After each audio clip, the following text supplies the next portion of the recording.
disagree there. It can be a double-edged sword. Absolutely. You see, because then what happens, you diminish the chief minister. What is happening in this election? As I said, that snapshot, you have Siddaramaiah and Shiv Kumar versus Mr. Modi.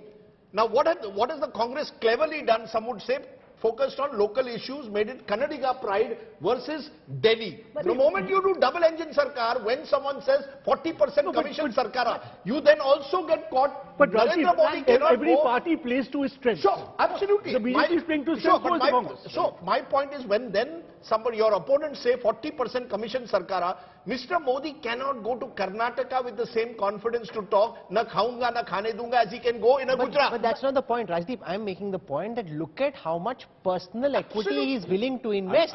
What did anybody in the Gandhi family or elsewhere do in Gujarat? They hardly fought, they hardly bothered, because they thought, yeah, hone wala kuch hai nahi, what's the point? The Prime Minister is putting himself out there. Over the weekend, a roadshow 6 hours plus, Saturday and Sunday, for a man of his age in Bengaluru, he is genuinely giving it all it has. Even in old Mysore, no, but the way that they fought. But on ground, what you see in terms of, yes, the Prime Minister all across Karnataka is still widely popular, but there's a difference on what went down in 2018 and what's going down this time. That novelty factor is missing. 2018 was the Prime Minister first time in the centre, coming in, campaigning as a star campaigner for the BJP. It was new for Karnataka. They'd only see him in 2014. This time around, that novelty factor is not there. So they'll turn around and they'll say, well and good, he's there, he's popular, but we've seen it before in 2018. No, I take your point, but I want you to answer a conundrum for me, Dr. Shastri. It's happening in more and more states as well. Karnataka consistently, from 1985, when Rajiv Gandhi sweeps the Lok Sabha, 8 months later, Ramakrishna Hegde wins the Vidhan Sabha. From 85 right up to now, Karnataka has consistently voted differently in state and general elections. Is it that the Karnataka voter is extremely knowledgeable and wise and says, "Mujhe Modi chahiye Delhi mein, mujhe Siddha ya Shiv Kumar chahiye in Karnataka"? Is it virtually that kind of split state where the same voter is voting very differently? Karnataka voter has her feet firmly on the ground.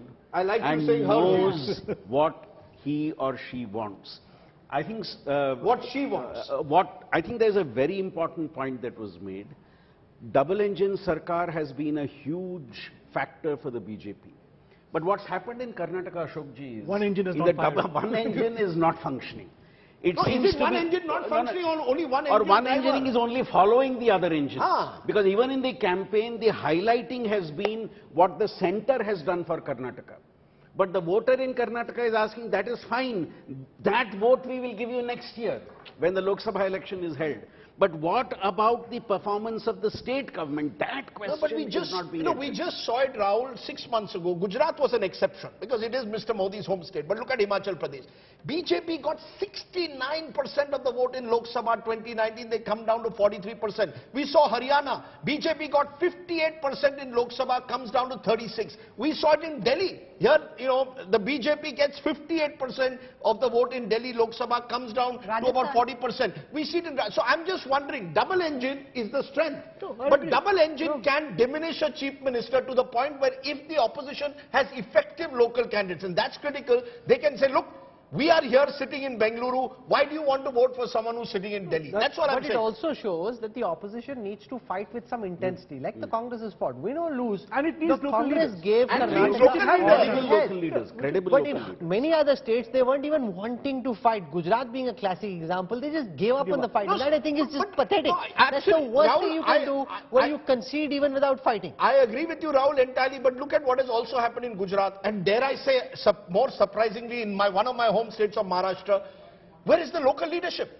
You see, who is that leader? It's all very well to take on the chief minister of a BJP, even a Bhupendra Patel, but who is your option? Leader to banane mein banta na. Bhupesh Baghel is from where? Bhupesh Baghel also became a leader in Chhattisgarh. It's not as if he was always a leader. Rahul, you're right. My point is, even Siddaramaiah, he comes to the JDS stock, right? He's not a Congress member, but he was empowered, made chief minister. 5 years you made him, he became a face. Shiv Kumar has been empowered as the as the Karnataka Pradesh Congress chief. He's become a face in a way. You have to empower people. The Congress has made the mistake over the years of failing to empower local leaders. They want yes men. They want yes men. And the BJP runs the risk, if the double engine Sarkara goes to a certain extent, that your chief minister gets diminished. Imagine if Yediyurappa was still there.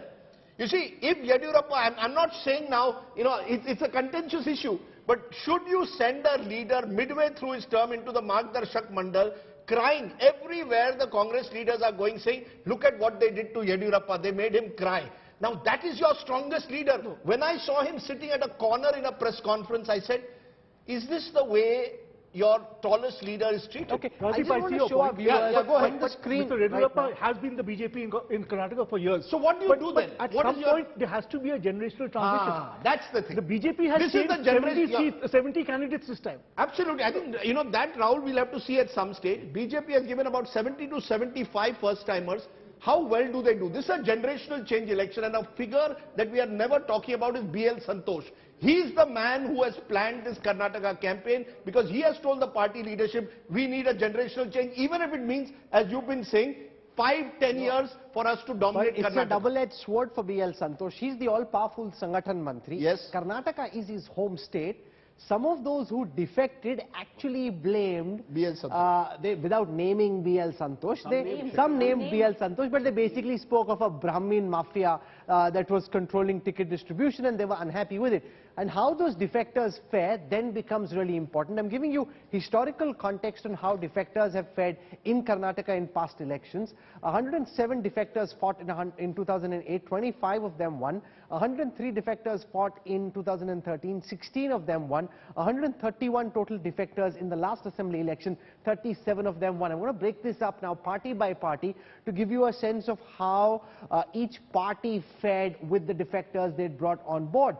For the Bharatiya Janata Party, in 2008 they had 21 defector candidates, 8 of them won, 10 in 2013, 3 won, 58 in 2018, 27 of them won. Let's take a look at the same data for the Congress.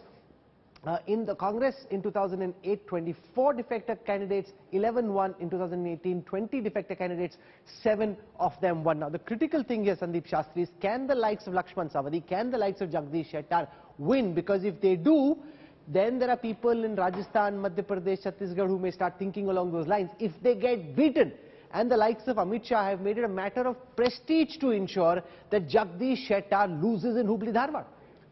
Rahul, you're right, and these figures tell an important story, that defectors have not done well generally when it comes to a assembly election.